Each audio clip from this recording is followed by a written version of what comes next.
My lords, it is the time of year where we need to address Stellaris downloadable content, DLC, and rank them based on the most enjoyable or most impactful against those that are perhaps the ones worth waiting for in a sale or not worth buying at all.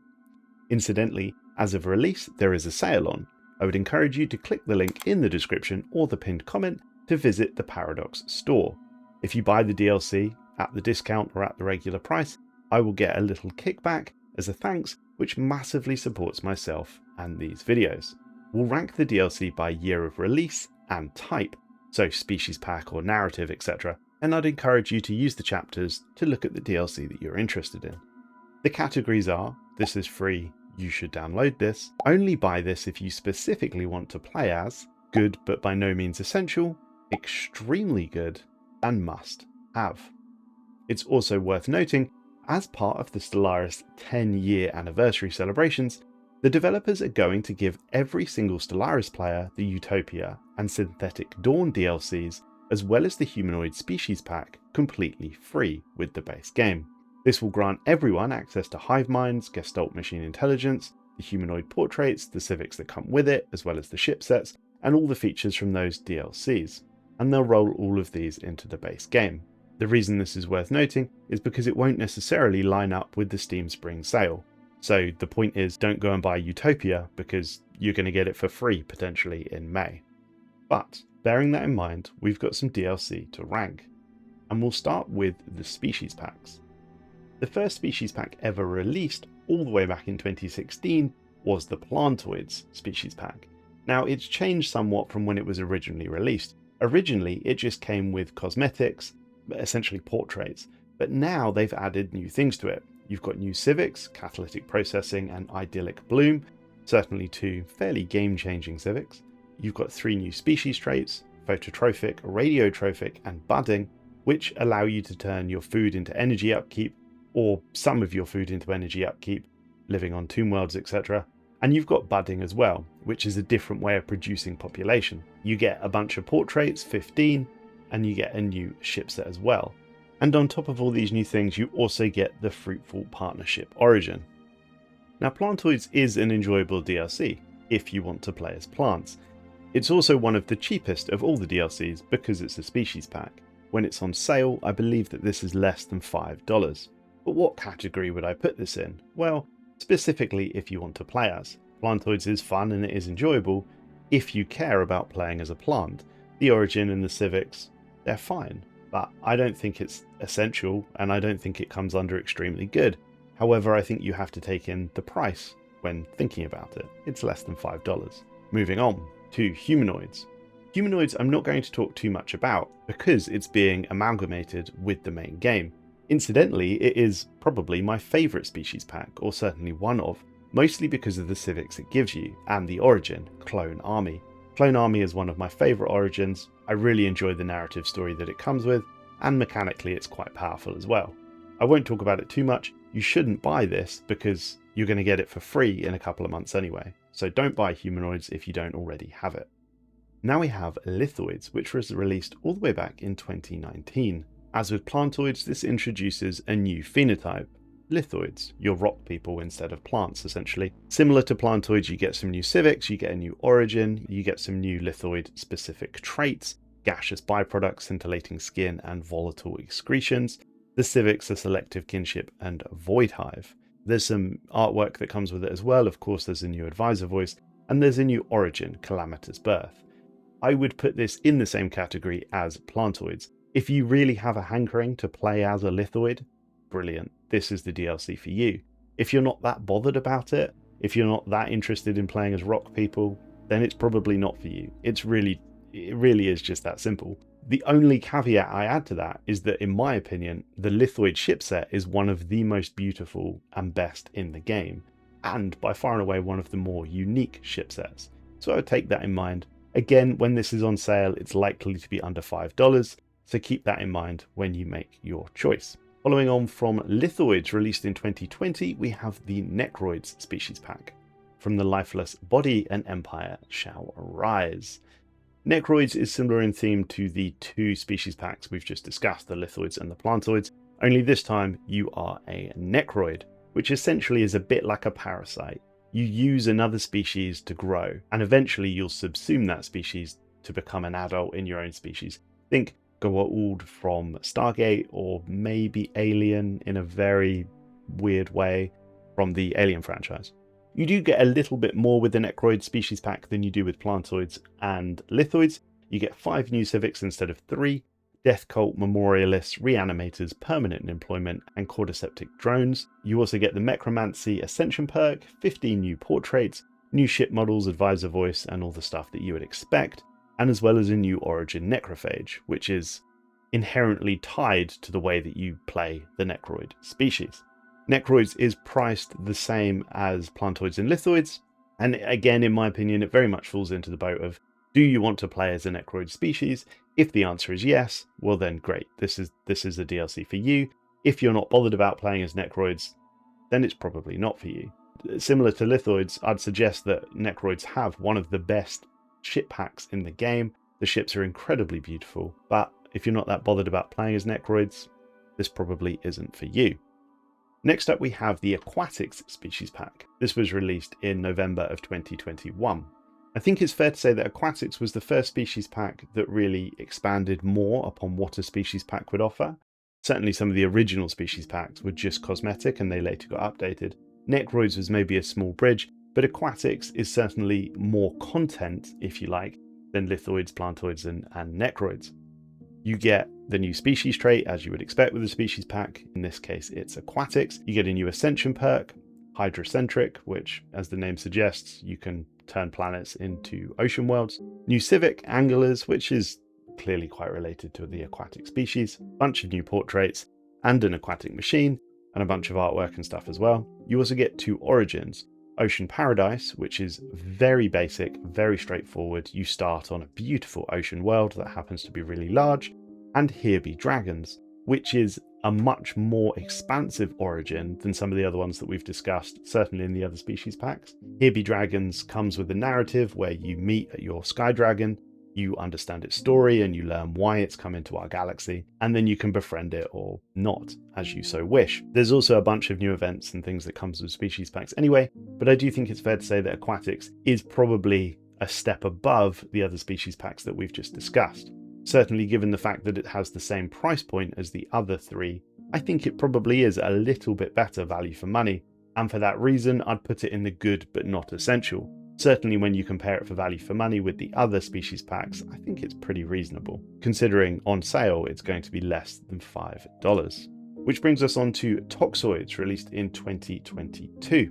Now Toxoids really continues the theme of a more expansive species pack, and I think it's fair to say that certainly of the ones we've discussed so far, Toxoids brings with it the most, and potentially one of the best origins in the entire game. This would be the Toxic God origin, which is an incredibly in-depth narrative tale about your empire who was once visited by a mysterious toxic god, and you must go in search of said toxic god. It also links to some of the big hitters in the galaxy when it comes to the lore, such as the End of the Cycle and the Shroud gods in general. You get more species traits with Toxoids. You get 4 incubators, Inorganic Breath, Noxoid, and Exotic Metabolism. You also get 3 new civics, Mutagenic Spars, Scavengers, and Relentless Industrialists, as well as the Detox Ascension perk, which, in fairness, is probably the least used Ascension perk in the entire game.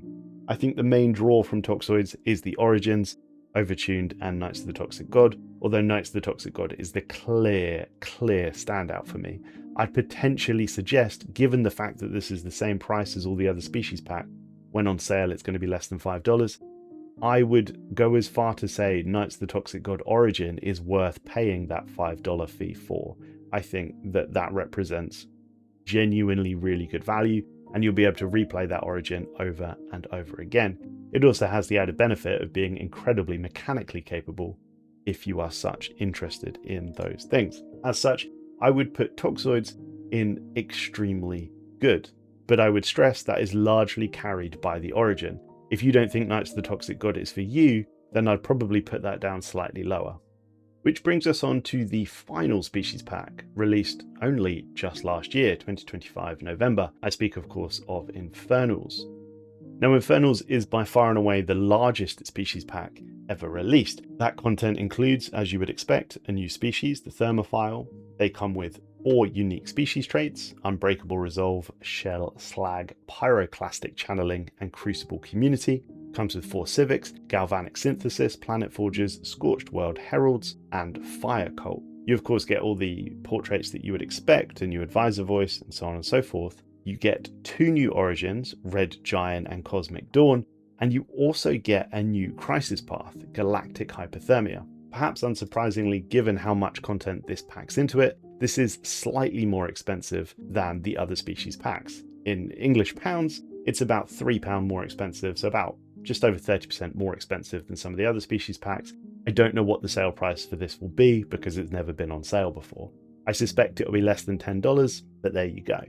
I think it's reasonable to say that this definitely adds more content to the game than some of the other species packs.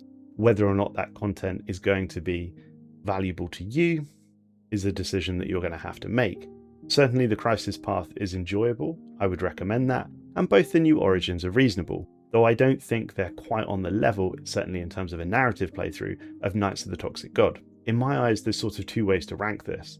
The first way is via the Season Pass, i.e. you can buy a Season Pass which unlocks the 3 DLCs of 2025 for the price of 2 essentially. So you're getting Biogenesis, Shadows of the Shroud, and the Infernal Species Pack for the price of essentially Shadows of the Shroud and Biogenesis. In that case, I think that is fantastic value for money because you're effectively getting it for free. You can't complain.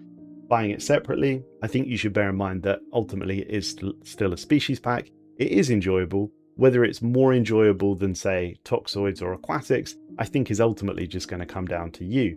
But I do think the slight increase in price is reasonable given the extra bits and pieces that you get with it. I think it's very fair to put it in good but not essential. I'm torn between whether to put it in specifically want to play as or good but not essential. It's a real balancing act. I think if it was the same price as Toxoids and Aquatics, well then it would definitely go in good but not essential. Because it's a little bit more, maybe it should be specifically want to play as, but the price difference is going to be single-digit dollars, so make a judgment. And that rounds out the species packs, which I think it's fair to say are probably the weakest of all the Stellaris expansions.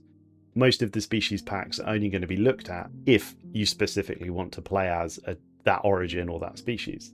But now let's move on to the narrative expansions, which I think it's fair to say are probably my favourite. And the first one on the list is Distant Stars.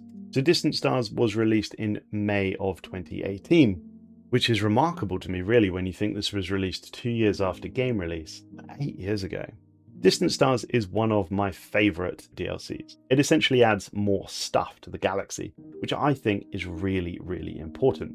So you have more anomalies for you to encounter while exploring space. It adds the L cluster as well, and the L gates, which is a whole narrative path for you to explore, and it adds some of the Leviathans to the galaxy as well. When discussing some of these narrative story packs, I think it's really important to stress that the price is the same as a species pack, but you're not limited to that single species that you've purchased. All of these things that I'm going to be talking about simply add more stuff to the galaxy. There's more things to explore and experience, and it doesn't matter whether you're playing as a machine or a hive or a fish or a rock.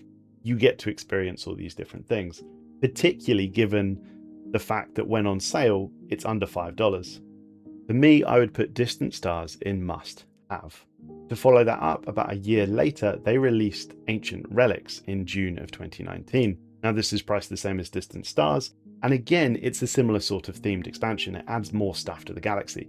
Most importantly is archaeology, which is a different way to explore the galaxy. You can dig for ancient artifacts and learn stories about the ancient precursors that came before you. Speaking of precursors, it also adds 2 more, the Zeroni and the Baul, 2 potentially of the most interesting precursors at least.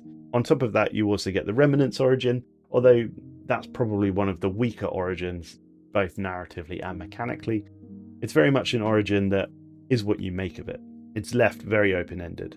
In any case, it's the same price as the species packs and some of the other narrative expansions. For less than $5, you can really expand upon the galaxy, and for me, this goes in must have. We then jump all the way to 2023 with the First Contact DLC. Now, First Contact arguably comes with some of the most interesting and enjoyable origins in the entire game. But its key feature is the new pre-FTO interactions, which includes observation events, espionage, and diplomacy. You also get 4 new civics, eager explorers, privatized exploration stargazers, and exploration protocols, on top of cloaking technology. Now, First Contact is a really interesting one because lots of the things it adds to the game on paper sound fantastic. Espionage, for example. Espionage is a mechanic that could be really exciting, but in reality tends to be rather lackluster indeed. I'd argue more or less the same with cloaking, for example. I think cloaking is one of those technologies that you perhaps use once and then never use again. The AI will be forced to build detection modules which will weaken them, even though no one's using cloaking. It's a bit clanky. And I'd also argue that the observation events, although interesting, I personally don't put on the same level as the events that you get from Ancient Relics and Leviathans, which we'll come on to, Distant Stars, those kind of things. What holds First Contact up is the quality of its 3 origins: Payback, Broken Shackles, and Fear of the Dark. Payback and Broken Shackles are both narrative origins that are challenging and tied to another narrative entity, the Minimar Specialized Industries, or the MSI. Both of these stories are about how these civilizations broke away from this corporate overlord and how they sort of deal with that and go through the galaxy. Fear of the Dark is a classic scenario that has been told in many books and stories. We have a breakaway people essentially occupying 2 planets. One planet is incredibly xenophobic and does not want to contact aliens at any cost.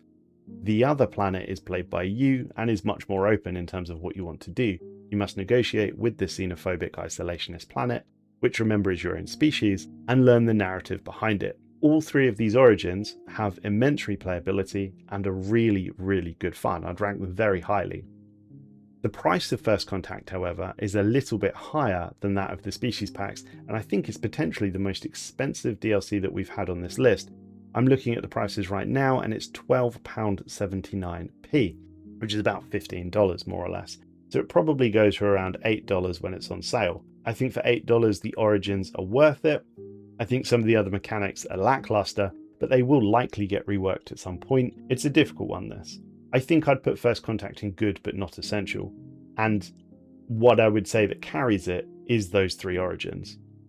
Released later on in 2023, we now move on to Astral Planes, which is certainly one of the more controversial DLCs, if you like. I haven't looked at the reviews, but I suspect this one may have poor reviews relative to some of the other DLCs. So Astral Planes gives you 4 new civics: Sovereign Guardianship, Hyperspace Speciality, Dimensional Worship, and Dark Consortium. It adds 8 new relics to the game, all of which can be found via Astral Rift exploration, a new portrait, a new mechanical system called Astral Actions, which is very similar to how the artifact system works or the relic system works, music tracks, and a new origin, as well as the key feature of the expansion, 32 Astral Rifts which you can explore. These all have branching storylines and multiple different endings. Astral Rifts came with some controversy when it released for 2 main reasons. The first reason was the cost. At the time it was an expensive narrative DLC, and mechanically it didn't offer a huge amount of change.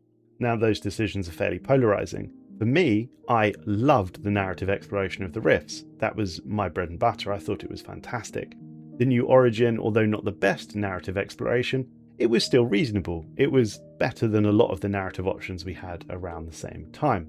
However, that potentially wasn't so well received from the players that enjoy more of a mechanically focused expansion. That said, Sovereign Guardianship has become one of the mainstay civics in tool gameplay. The second reason I think Astral Planes was reviewed poorly on release is because often what happens with these releases is a patch will launch alongside the DLC. And it's my understanding that in this specific case, the patch had bugs in it. And actually, I think it's fair to say that the DLC had some bugs in it as well, because there was an issue with Rift World Origin and multiplayer desyncs, which eluded the developers for some time and caused lots of issues. I think it's fair to say that the negativity of that release has stuck to Astral Planes, but I don't think it's necessarily fair to say that it's not a good expansion. It is a great expansion if you enjoy, say, the archaeology, dig sites and so on and so forth. Bearing all that in mind though, Astral Planes remains one of the more expensive DLCs. It remains on the same level as some of the best DLCs the game has to offer in terms of price, Federations and MegaCorp as an example, and is even more expensive than something like Galactic Paragons. I think that this is potentially a bugbear as well. and where the issue falls down.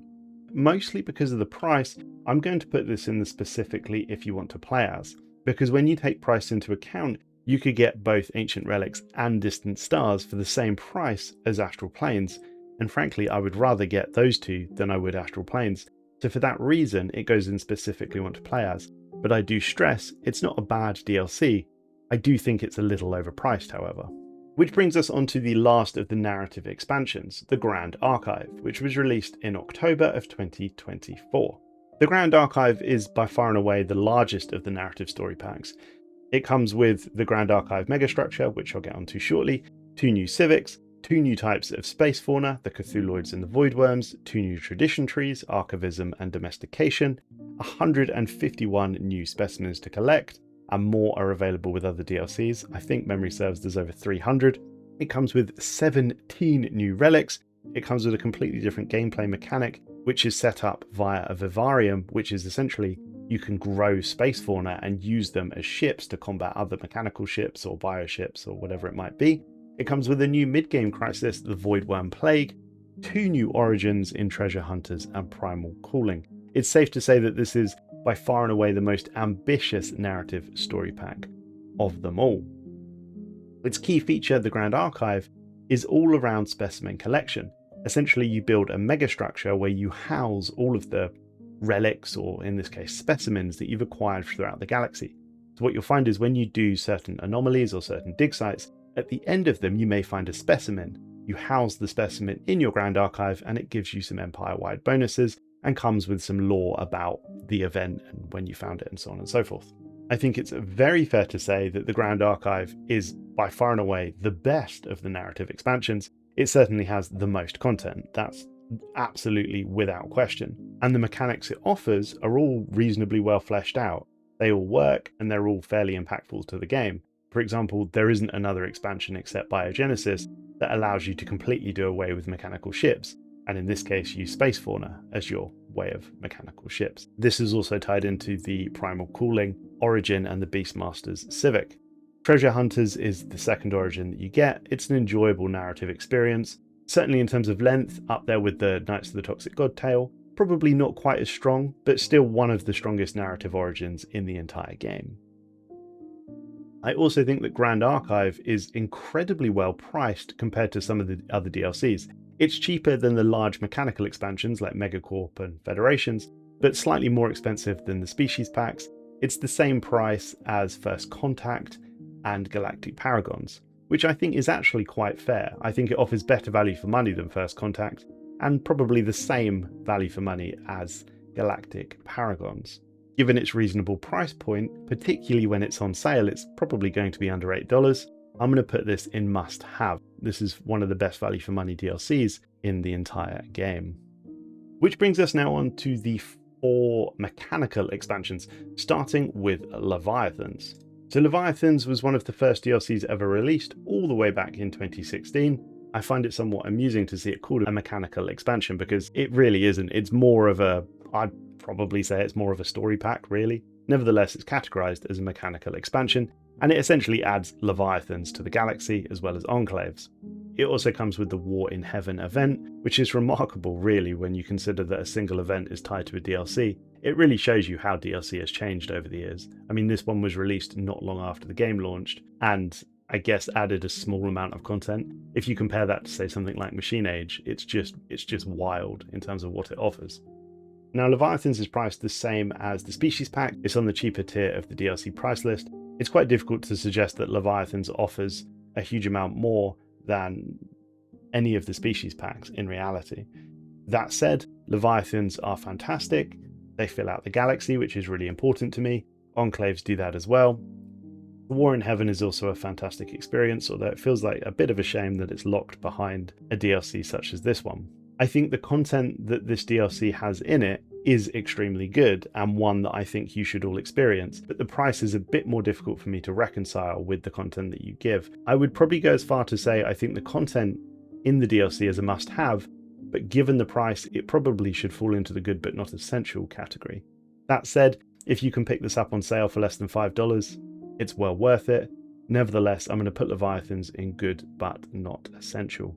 Which brings us on to Synthetic Dawn next. Now, this is an absolutely fantastic DLC, but you shouldn't buy it because come May 2026 or around May 2026, the developers have told us that we're going to get this for free with the base game. So this is a fantastic experience, but don't buy it because you're going to get it for free, and enjoy it when you do get it. Which takes us on to Galactic Paragons, which released in May of 2023 and was the key expansion in that year.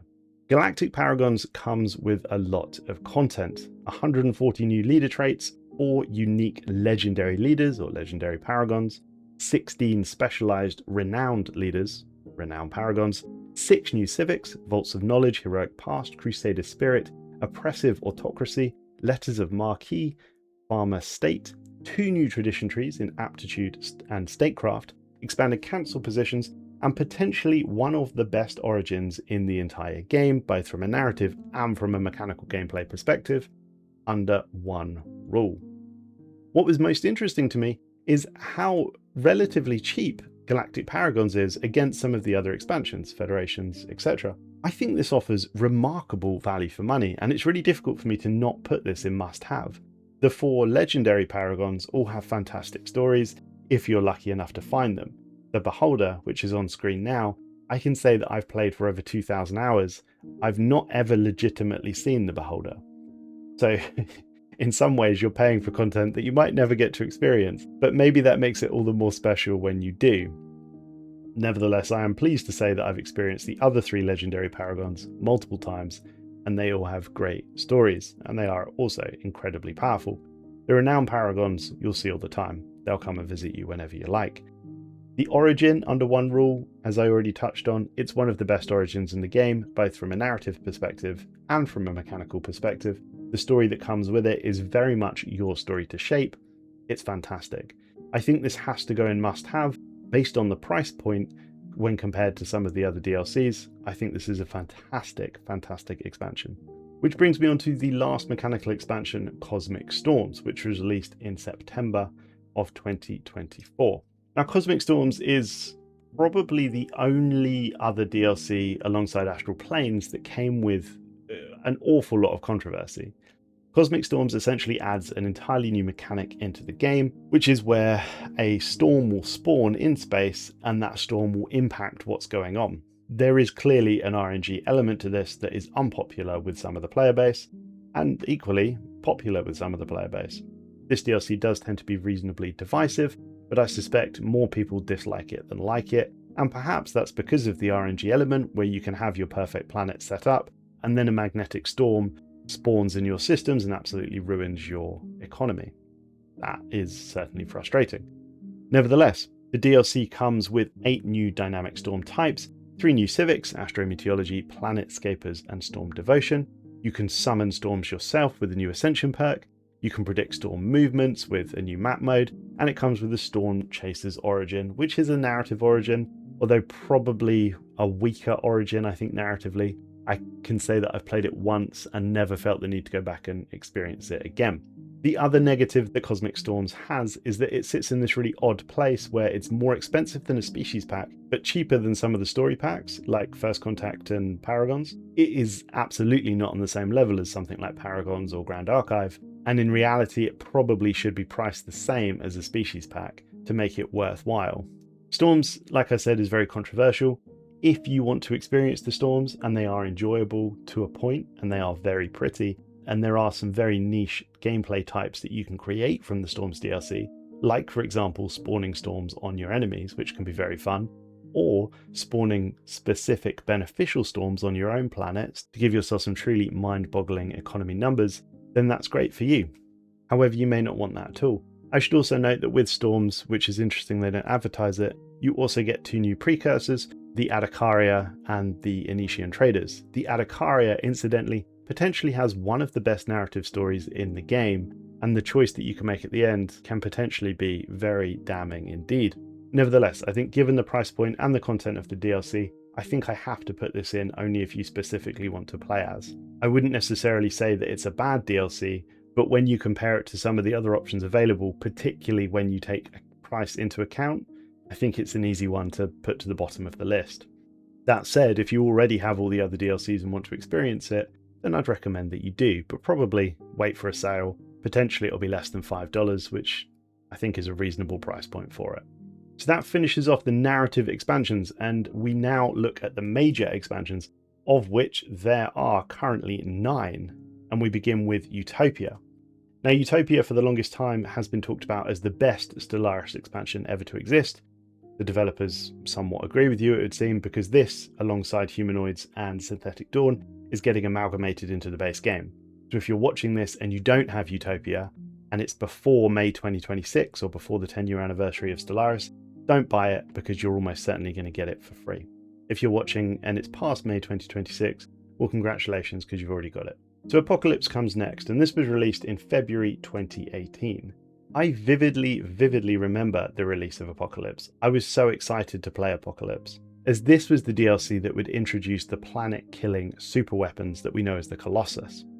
I recently covered all of the different variants of the Colossus in another video. If you're interested in finding out what the super weapons do and all the different types, I recommend you watch that. So, what does Apocalypse add? It adds new ship classes and weapons to use in Galactic War. It introduces the Marauders, which comes with the Khan mid-game crisis as well. It comes with the Colossus Project Ascension perk, as well as some others, which probably aren't that valuable. Enigmatic Engineering and Nihilistic Acquisition. You get a new Civic, Barbaric Despoilers, a new Tradition Tree, Fortification, which used to be called Unyielding if you're confused, and 2 Origins, Life-Seeded and Post-Apocalyptic, which are 2 pretty basic origins and sort of reflective of the time of when the DLC was released.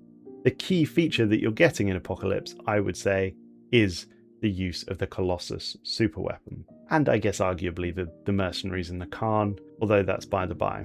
The issue that Apocalypse has, in my eyes, is that it's one of the most expensive of the Stellaris DLCs, on the same level as MegaCorp, Federations and so on, and more expensive than, say, First Contact or Grand Archive or Paragons. Given this, and given the relatively limited amount of content that it offers, if you're not particularly interested in using the Colossal super weapon, then I would say this is probably quite far down on your list to purchase. If, however, you really want to use the Colossus, and I speak from experience, it is fun blowing up planets or turning your enemies into monkeys, then this is probably the DLC for you. However, it's very difficult for me to put it anywhere above specifically want to play as, so that's where it's going to go. Following on from Apocalypse, we have MegaCorp, which was released in 2018, right at the end of the year in December. And history would say that that was a mistake because there were some issues on release which they couldn't fix because everyone was on holiday. Nevertheless, I think MegaCorp is probably one of the best DLCs in the game, although it is on the more expensive of the price point, so it should be. What the MegaCorp DLC adds to the game is MegaCorps. So you get a new authority that allows you to play as a business-themed empire, focused on making energy credits essentially. So you're a corporate empire. It also adds the galactic slave market, so you can buy and sell organic and robotic slaves as you wish. It adds the Caravana fleets who roam the galaxy and will try and sell you stuff. You can also go and visit their home system and do some gambling. You get 4 new Ascension perks, Arcology Project, which is arguably one of the best available in the entire game, Universal Transactions, Xenocompatibility, for those who want their species to mate. It adds the Galactic Wonders Ascension perk, with some new mega structures and soundtracks as well. I think the Matter Decompressor is the main one from Galactic Wonders that it offers, as Dyson Spheres, I want to say, come from Utopia. MegaCorp certainly meets the expectation of a major expansion, given that it allows you to play as a completely different empire type. Remember, there are only 4 in reality. You have organic regular empires, MegaCorp empires, and then machines and hive minds. So this does offer you quite a large avenue of gameplay that is otherwise unobtainable. It is priced on the more expensive side, but I don't think that's unreasonable given the amount of content that it comes with. I would probably put MegaCorp in the extremely good category, with the only caveat that if you're really not interested in playing MegaCorp, then maybe that moves down.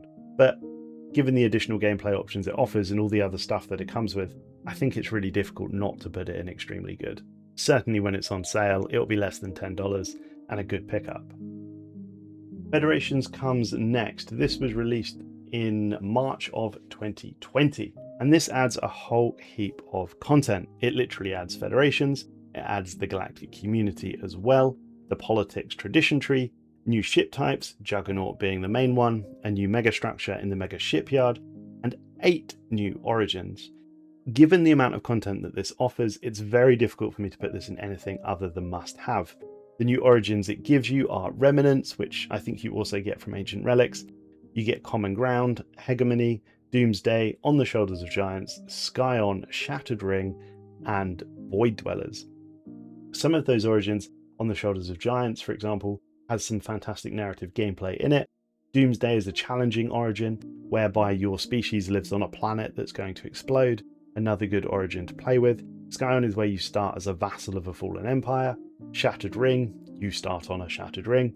And Void Dwellers offers completely different gameplay entirely because you didn't grow up on planets, you start on habitats. Despite Federations being one of the more expensive DLCs, I have to put this in must-have, just for the sheer amount of content it adds to the game, all of which, despite what you're playing as, you'll get to interact with and explore as you wish. Next we move on to Nemesis, which was released in April 2021, and sadly Nemesis is probably one of the weaker DLCs that Stellaris has to offer. Its key feature is that you can become the Galactic Nemesis, which was the first in the original Crisis path. It essentially means that your empire wants to blow up the galaxy and will do that at all costs. Now, that's certainly an enjoyable Ascension perk to go down, and it's an enjoyable Crisis path to experience, but that's the key feature for the entire DLC. And the DLC is the same price as Federations and MegaCorp, which make it a very difficult and questionable buy when you compare the two. The other features that the DLC comes with is the Custodian, which is sort of the other end of Galactic Nemesis. You can become a key leader in the Galcom and sort of take control of it, so to speak. It gives you extra powers and so on and so forth. And you also get access to Subterfuge, but Subterfuge is very meh anyway. So this is a difficult one. I think in reality, Nemesis should be priced as a species pack, because although the content it gives you is enjoyable in Galactic Nemesis and Custodian, it's not a huge amount, really. It's certainly not on the level of some of the other DLCs at the same price. Bearing all that in mind, I think I have to put this in only if you specifically want to play as, because if you're not interested in playing as the Galactic Nemesis, this DLC is not worth it. Moving on to Overlord, which released in 2022, and boy does this take me back. The fanfare when Overlord released was massive. So this released in May of 2022, and it reworked the way that vassalization worked, giving you the ability to specialize your vassals into Scholariums, Bulwarks, or Prospectoriums, which is incredibly valuable and a lot of fun. It adds some new enclaves, the Shroud Walkers, the Mercenary Enclaves, and the Salvagers. It adds a new Ascension perk, which is mercenary focused, called Lord of War. 3 new megastructures, the Ring, the Relay, and the Quantum Catapults, and 5 new origins: Imperial Fiefdom, Teachers of the Shroud, Slingshot to the Stars, Subterranean, and Progenitor Hive. Overlord is priced the same as the other big expansions, MegaCorp, Federations, etc. Does it offer the same level of content? Maybe. I think Overlords, for me, given the price, probably goes in good but not essential, which maybe means that I'm undervaluing it slightly. The vassal system is fun and incredibly strong, but it's not that deep beyond the specialization. I guess what I'm getting at is once you've done it once or twice, you're not really experiencing anything new, you're just getting new mechanical bonuses, which are great if you enjoy the mechanical side of things, but it doesn't really offer anything deep beyond that, if you like. The megastructures are fine, but they're all very much a mechanical sort of thing. And the origins are mildly interesting. Imperial Fiefdom isn't really for me. You essentially just start as an Overlord. Great. Teachers of the Shroud has the potential to be very interesting, but in reality it just means that you start with the latent psionic trait, and that's it really. Slingshot to the Stars, you start with a broken quantum catapult, and that's it. There's no real narrative behind it. There's a very small one. Subterranean, again, there's nothing really deep about that origin other than it's slightly different mechanically. And Progenitor Hive is largely the same, just for hives. It's different mechanically, but it offers nothing in the way of narratives. Of all of the expansions, Overlord is probably the most mechanically focused and least narratively focused. For me, that means I'm going to put it in only buy it if you want to experience it. Because unless you specifically wanted to explore some of these different mechanics, I don't think it's that worth it when you compare the price point to some of the other DLCs. Now we move on to the Machine Age, which alongside Biogenesis is the most expensive Stellaris DLC, coming in at £22, which is more or less $30. So you could definitely make the argument that the Machine Age is the price, more or less, of another full game. Certainly you could buy, say, something like RimWorld for the price of this DLC, which I think is worth touching upon. Machine Age was released in May of 2024, and certainly for me, I think Machine Age culminated arguably the best Stellaris experience that has ever been, with the tiny exception of the lag. I think now that 4.3 has gone live, we are currently in the best iteration that Stellaris has ever been in. But I think the patch when Machine Age released was potentially the second. And the only reason it wasn't the best is because we had an awful lot of lag when you got to the late game. Given Machine Age price point, you'd expect it to add a lot to the game. And it does. You get a new endgame crisis, the Synthetic Queen, which is by far and away the most fleshed out and arguably the best of the 4 crisis level events. You get Cosmogenesis, which is a new crisis path similar to Nemesis, but far more fleshed out with multiple endings and far more narrative lore behind it. It completely expands the way that you play as machines. There are individualistic machine playstyles, which we didn't have before. In addition to the Gestalt hive mind, there's also different machine ascensions, virtual, modularity, and nanotech, all of which offer 3 different avenues for a machine to ascend. You get 6 new civics: Genesis Guide, Natural Design, Augmentation Bazaars, Diplomatic Protocols, Obsessional Directive, which is arguably one of the best civics in the entire game. You essentially have to make paperclips. That's what your empire has to do. You have to make paperclips, and if you don't make paperclips, everyone is very sad about it. And if you take it all the way, you can turn the entire galaxy into paperclip factories, and then go to another galaxy and turn that galaxy into a paperclip factory. It's glorious. It adds 2 new superstructures, which I note they're calling superstructures they used to call kilo structures, the Dyson Swarm and the Arc Furnace, that mechanically are fantastic. You get new ship sets in cybernetic and synthetic, portraits and all the other stuff that comes with it, and 3 new origins: Cybernetic Creed, Synthetic Fertility, and Arc Welders. Cybernetic Creed and Synthetic Fertility are both fantastic origins from a narrative perspective and a mechanical perspective. They're both brilliant. Arc Furnace is a bit more basic, but it's still a fun origin to play if you enjoy machines, and mechanically it's great. I think that there is a reason that Machine Age is the most expensive DLC on the list, and I think it's the best DLC on the list. I think it adds so much more than some of the other DLCs, and it's effectively multiple levels of content all rolled into one. Although it's expensive, I think if you are going to buy just one Stellaris DLC, this one is probably the one that you should buy. It is that good. Which brings us on to Biogenesis, which alongside Machine Age carries the price tag of the most expensive Stellaris DLC. And in fairness, it probably offers more or less the same level of content, if just a little bit differently. In Biogenesis, they completely overhauled genetic ascension. You can choose now from cloning, purity, and mutation, in a similar way to how they did it in Machine Age. Biological ships have been added to the game. There are 2 different ship types that you can choose to play as, and they offer a completely different experience to mechanical ships. They use different weapon types and have completely different ship design setups. There are 3 new origins: Evolutionary Predators, Starlit Citadel, and Wilderness, all of which offer completely different gameplay experiences, particularly Wilderness, where you start as a sapient planetary ecosystem, a living gestalt of countless life forms that are united, and you seek to spread this consciousness into the stars. Evolutionary Predators is a Tyranid player's wet dream. The way that essentially works is you eat DNA and you mutate and grow the more DNA that you acquire. And Starlit Citadel is a more narrative focused origin, although probably a weaker one, where you start with the Starlit Citadel and you have to defend your planet against oncoming waves of enemies. The next key feature that you get is the Behemoth Fury player crisis path. So similar to how in Machine Age we got Cosmogenesis, in Biogenesis you get Behemoth Fury. This is where your species learns to grow a behemoth, essentially a giant space dragon that you will in turn transform your consciousness into and become a giant space creature that will eat the galaxy.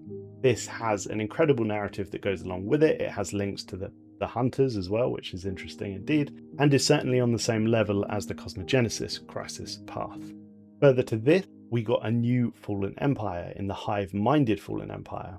This is by far and away the most fleshed out Fallen Empire, and comes with a whole heap of lore that ties back to Satana, the Synthetic Queen as well, and it adds more to the galaxy. It also had references to Shalash and some other events, which, if you want to learn about, you can go and watch the videos on it. You get 8 new civics: crowdsourcing, genetic identification, civil education, aerospace adaptation, body snatcher, familiar face, shared genetics, and Stalwart Network.